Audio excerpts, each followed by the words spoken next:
Me chamo Eric e eu e meu grupo somos do primeiro período da turma de enfermagem da Unifagoc. E a gente veio apresentar para vocês sobre o que é a FIV, fertilização in vitro, e a inseminação artificial. Bom, eu vou apresentar sobre o que é a fertilização in vitro. A fertilização in vitro é uma técnica de reprodução assistida, pela qual o óvulo e o espermatozoide são fecundados dentro do laboratório, para formar, cultivar, selecionar e transferir embriões para dentro do útero. Essa técnica é indicada para casais que possuem dificuldades para engravidar, devido a questões espermáticas, morfológicas, imunológicas, dentre outras. Histórico. O procedimento foi desenvolvido pelo britânico Robert em 1969. A primeira criança, o bebê proveta, Louise, nasceu em 1978. Robert foi o vencedor do Prêmio Nobel de Medicina em 2010 por sua pesquisa sobre a FIV. O primeiro bebê proveta do Brasil, Ana Paula Caldeira, nasceu por fertilização in vitro em 1984. Seu nascimento foi um marco para a história da medicina. O nascimento de Ana Paula em São José dos Pinhais, no Paraná, chamou a atenção do Brasil e do mundo, além, claro, de despertar curiosidade em todas as maternidades. Os tipos de FIV. Fertilização in vitro com auxílio da ICSI, injeção intracitoplasmática, onde nessa técnica reside em inserir diretamente o espermatozoide dentro do óvulo, facilitando a fecundação, já que o microgrameta masculino não precisa sofrer o esforço para romper a membrana ovular. FIV convencional.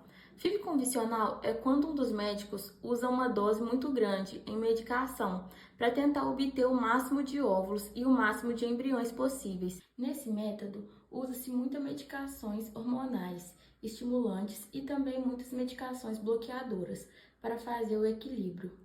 FIV convencional. O primeiro passo é fazer a coleta dos gametas. Nas mulheres é feita uma indução de ovulação, com os mesmos medicamentos usados no coito programado. Depois da coleta é feita uma seleção dos espermatozoides e depois dele o óvulo são colocados em uma cultura, que é a técnica de ICSI. O procedimento de injeção intracitoplasmática de espermatozoide, ICSI, como o nome já indicado, consistente a injeção do espermatozoide é selecionada diretamente em um óvulo maduro por meio de uma agulha extremamente fina. É conduta guiado pelo embriologista com auxílio de microscópio.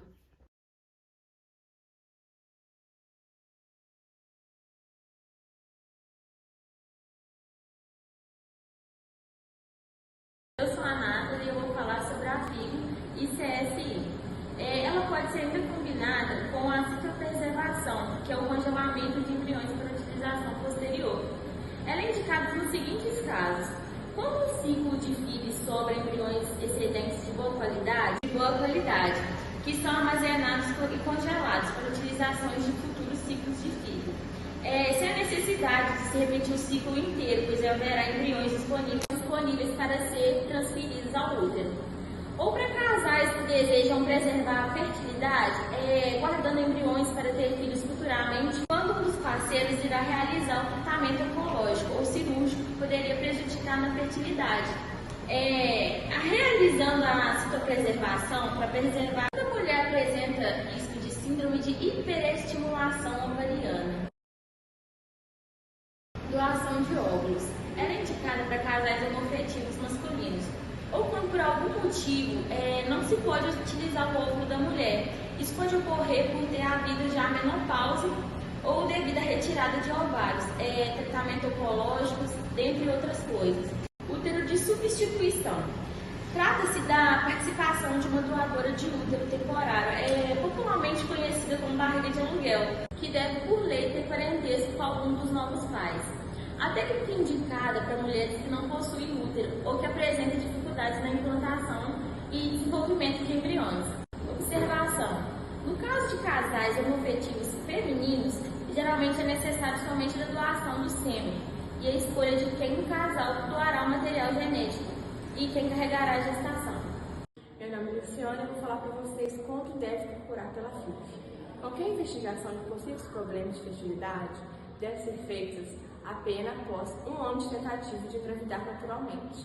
para mulheres com idade de até 35 anos ou após 6 meses para mulheres com 36 anos ou mais. Passados esses períodos de tentativas não sucedidas, o casal tentante deve procurar por especialistas em reprodução humana, que fará uma investigação das possíveis causas da infertilidade e recomendará um tratamento adequado àquele casal. Também é importante dizer que muitos dos problemas de fertilidade podem ser corrigidos com tratamentos específicos e que, após o tratamento da causa da infertilidade, uma gravidez espontânea pode ser gerada sem a necessidade de procedimento como inseminação artificial ou a fertilização in vitro.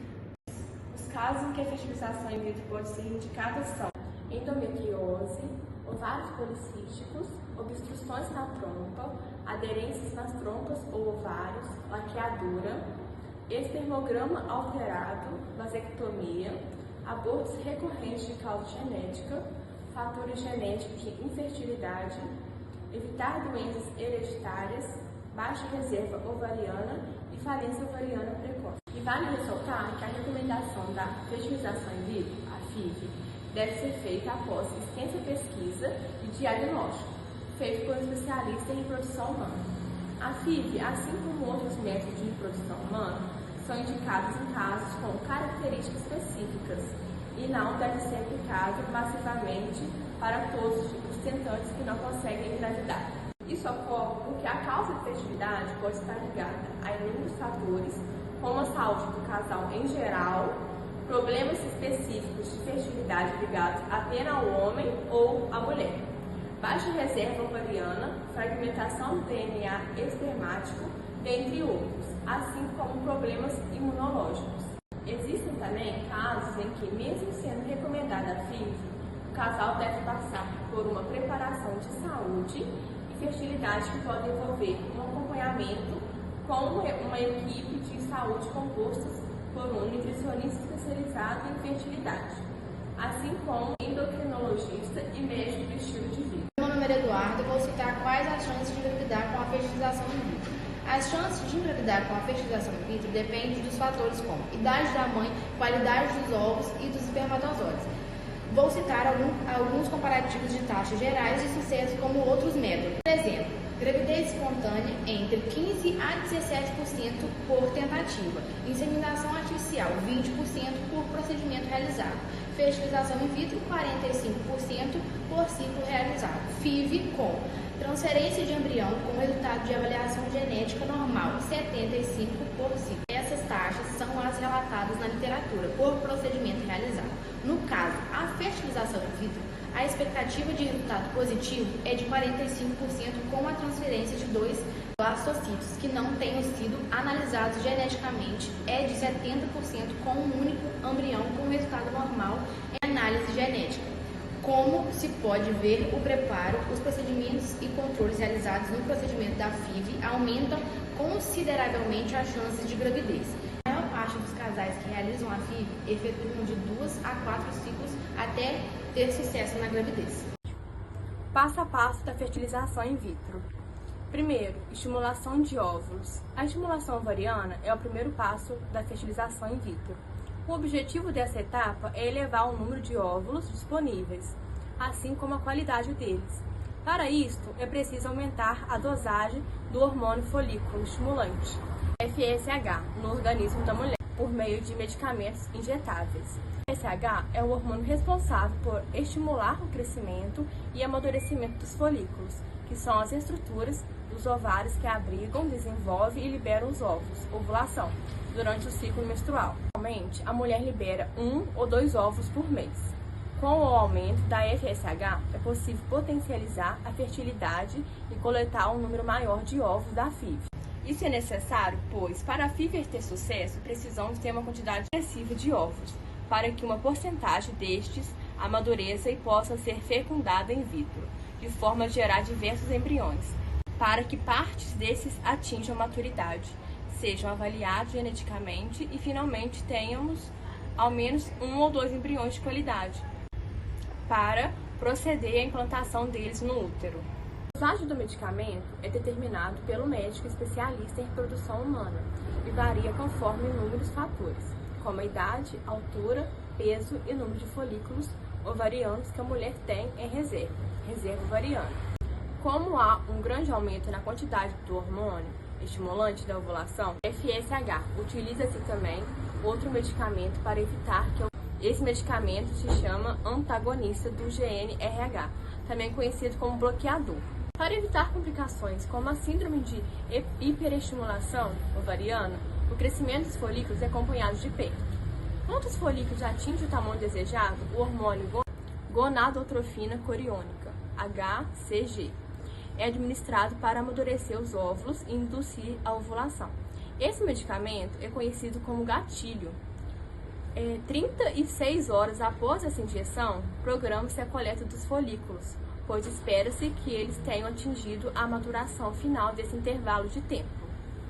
O tempo médio para que seja realizada a estimulação ovariana é de 9 a 12 dias.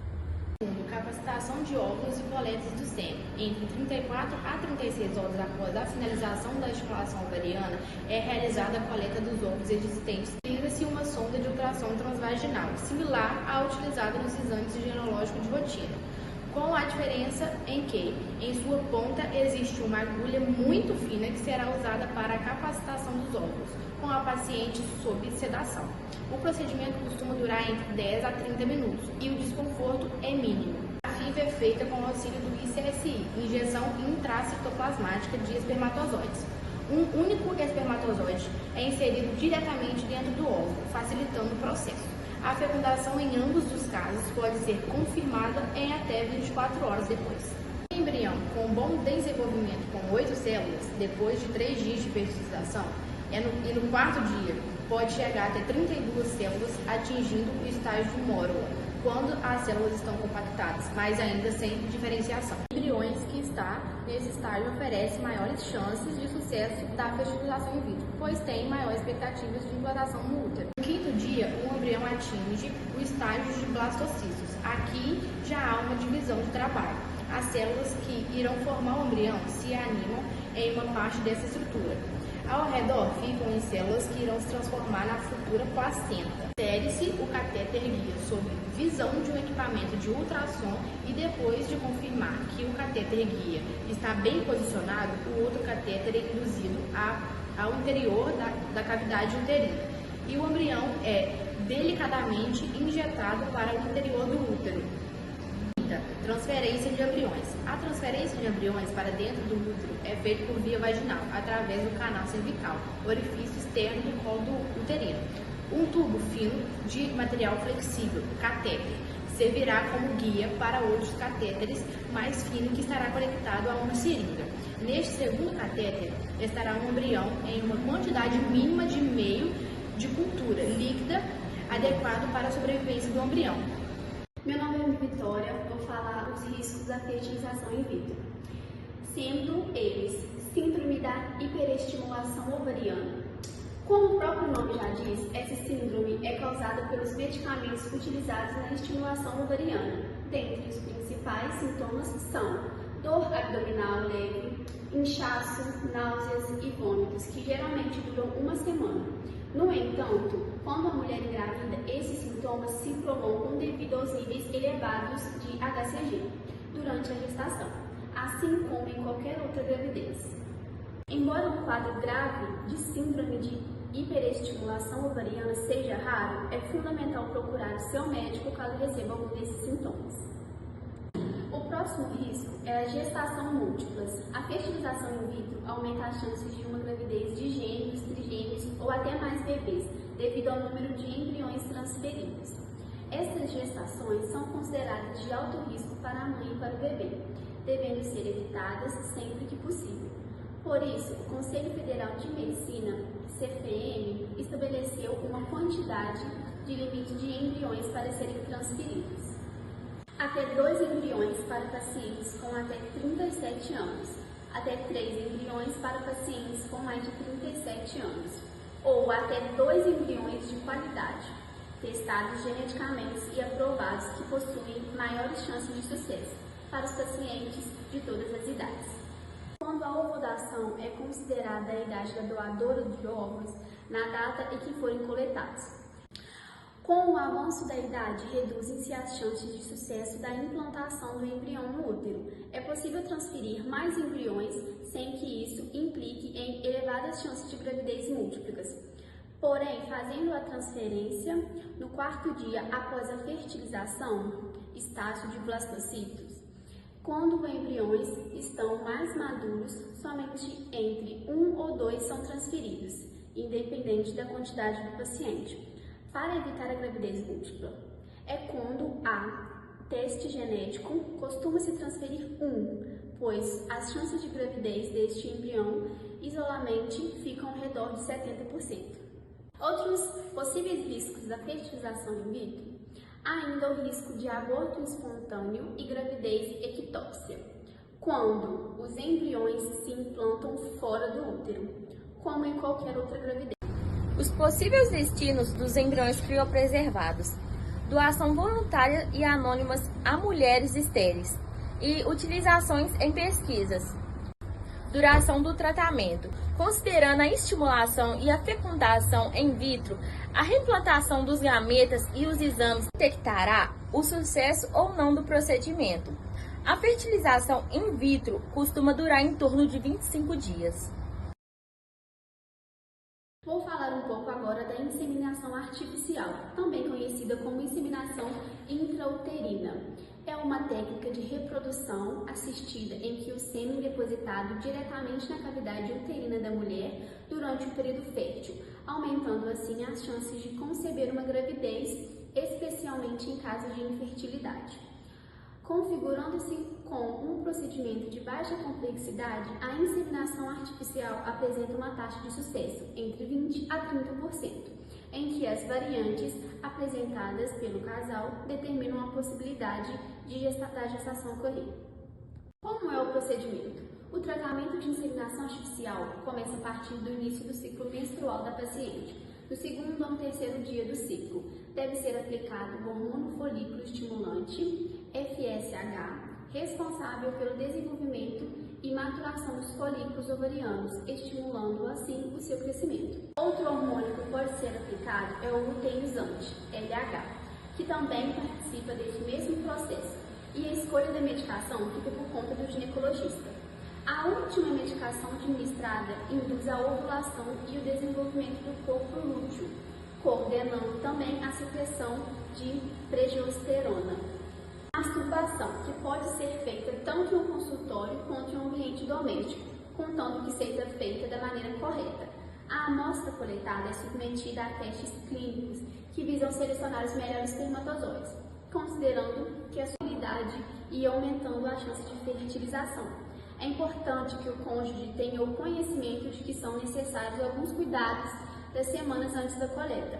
O homem deve estar em abstinência sexual de 2 a 5 dias, evitando o consumo de álcool e tabaco nas semanas que antecedem o procedimento. Este sêmen que foi coletado é preparado e inserido através de um fino catéter diretamente na cavidade uterina da paciente, no momento da ovulação. Este procedimento é indolor e dura de torno de 15 minutos. Feito isso, a mulher pode voltar à sua rotina tranquilamente, evitando realizar esforço físico demasiadamente e realizar um teste de gravidez, de preferência o beta-HCG, após 12 a 15 dias da realização do procedimento de inseminação artificial. Condições para a realização do procedimento. Existem alguns requisitos para saber se tanto a mulher quanto o homem se encontram aptos a optar pela inseminação artificial. Para a mulher, é necessário que a paciente tenha pelo menos uma tuba uterina normal, já que tanto em condições naturais quanto a maneira artificial da fertilização em espermatozoides no óvulo ocorre justamente na tuba. Para verificar as condições e o órgão, pode ser necessária a realização da histerosalpingografia. A verificação é possível através do espermograma, que é responsável por analisar a quantidade de espermatozoides, assim como porcentagem de espermatozoides móveis. Passo a passo da inseminação artificial. Primeira etapa, estimulação ovariana. A primeira etapa da inseminação artificial, assim como acontece nas demais técnicas de reprodução assistida, é a estimulação ovariana, cujo principal objetivo é estimular os ovários e recrutar e promover o amadurecimento dos folículos ovarianos. Segunda etapa, indução da ovulação. Quando o monitoramento por ultrassom transvaginal indica o auge do processo de amadurecimento folicular, tem início a etapa de indução à ovulação, que deve ser simultânea à coleta do sêmen, já que a partir dela a fecundação deve ocorrer num período de tempo pequeno. Terceira etapa, coleta de gametas masculino. É importante que a coleta de sêmen seja feita próxima à indução da ovulação, para que não seja necessário congelar os espermatozoides. Para a inseminação artificial, a coleta da amostra de sêmen é sempre feita por masturbação e no caso de infertilidade masculina leve. Essa amostra pode ser submetida ao preparo seminal, cujo objetivo é obter subamostras com uma concentração maior de espermatozoides viáveis. Quarta etapa, a inseminação artificial. A quarta etapa da inseminação consiste em depositar as amostras de sêmen selecionadas no interior da cavidade uterina da mulher. Essa etapa é feita por um procedimento geralmente simples, que realiza a inseminação por via transvaginal sem a necessidade de cortes, com o auxílio de uma agulha ligada a uma espécie de seringa. A última etapa, teste de gravidez. Obtendo positivo no teste de gravidez, a paciente realiza uma ultrassonografia vaginal, uma semana mais tarde, para visualizar o saco gestacional e repetir a análise de sangue. Em que caso é indicado? Casais jovens que apresentam causas de infertilidade desconhecidas, alterações leves e moderadas no espermograma principais quando relacionadas à mobilidade e concentração, quando a paciente apresenta irregularidades na ovulação, alteração no colo do útero, presença de muco espesso em pacientes, homens que apresentam alteração do sêmen e endometriose em casos selecionados. Eu vou falar um pouco agora da influência da idade na inseminação artificial. Apresentando uma taxa elevada de sucesso, a inseminação artificial ainda pode ser feita mais de uma vez. As tentativas são sugeridas em até mais 2 procedimentos após o primeiro, que podem ser realizados em ciclos seguidos sem comprometer a saúde da paciente. Entretanto, mesmo que a inseminação artificial apresente uma grande estimativa de sucesso na fertilização, alguns fatores podem impactar diretamente na eficácia do tratamento e devem ser evidenciados. O tempo pode ser um fator determinante em alguns casos, já que a possibilidade de uma gestação se torna consideravelmente menor em uma mulher com 35 anos ou mais. Isso acontece porque os óvulos começam a envelhecer naturalmente com o passar dos anos. Em sua quantidade também é afetada. Após essa idade, as chances de sucesso de inseminação artificial diminuem. A partir dos 35 anos até 39 anos, a chance é reduzida em torno de 15%. E para pacientes com mais de 40 anos, a probabilidade de sucesso fica em torno de 1 até 5%. As principais perguntas feitas sobre a inseminação artificial. Primeira, qual a duração do tratamento? A inseminação artificial é dividida em 5 etapas, que tem duração total de 12 a 15 dias. As etapas do processo envolvem desde a estimulação ovariana, nos primeiros dias do ciclo menstrual, até a preparação do espermatozoide e a inseminação em si. A segunda pergunta, após quantos dias posso fazer o teste de gravidez? A Associação Brasileira de Reprodução Assistida orienta que o teste de gravidez seja feito entre 12 e 15 dias após a etapa de inseminação dos espermatozoides. Terceira pergunta, quantas inseminações podem ser feitas? Na verdade, não existe um limite pré-estabelecido de quantas inseminações podem ser feitas. Mas na prática clínica, costuma-se fazer entre 3 ciclos de inseminação. Quando o casal não consegue gestar após 3 ciclos, é recomendado tentar fazer a fertilização in vitro. Quarta pergunta, é possível escolher as características e o sexo do bebê? Não, não é possível escolher a característica e nem o sexo do bebê. Além de não ser possível, tecnicamente, a inseminação artificial, essa prática não é permitida por lei, exceto em casos de fertilização in vitro, que identifiquem embriões com possibilidade de desenvolver doenças ligadas ao cromossomo sexual. Bom, agora eu vou explicar a diferença entre inseminação artificial e fertilização in vitro. A inseminação artificial, também chamada inseminação intrauterina, é uma técnica de reprodução assistida de baixa complexidade. Já a fertilização in vitro é uma técnica de alta complexidade. Na inseminação artificial, é feito o acompanhamento do ciclo menstrual da mulher e do sêmen do parceiro ou do doador. No começo do ciclo menstrual, são administrados medicamentos hormonais que estimulam a produção e maturação dos óvulos. E em data próxima à ovulação, os espermatozoides selecionados laboratorialmente são inseridos no útero da mulher para que a fecundação ocorra. Já na fertilização in vitro, a fecundação é feita em laboratório a partir da seleção de apenas um espermatozoide, que é injetado diretamente no óvulo. Quando esse óvulo que foi fecundado artificialmente se desenvolver para um embrião, ele será colocado no útero para se fixar no endométrio.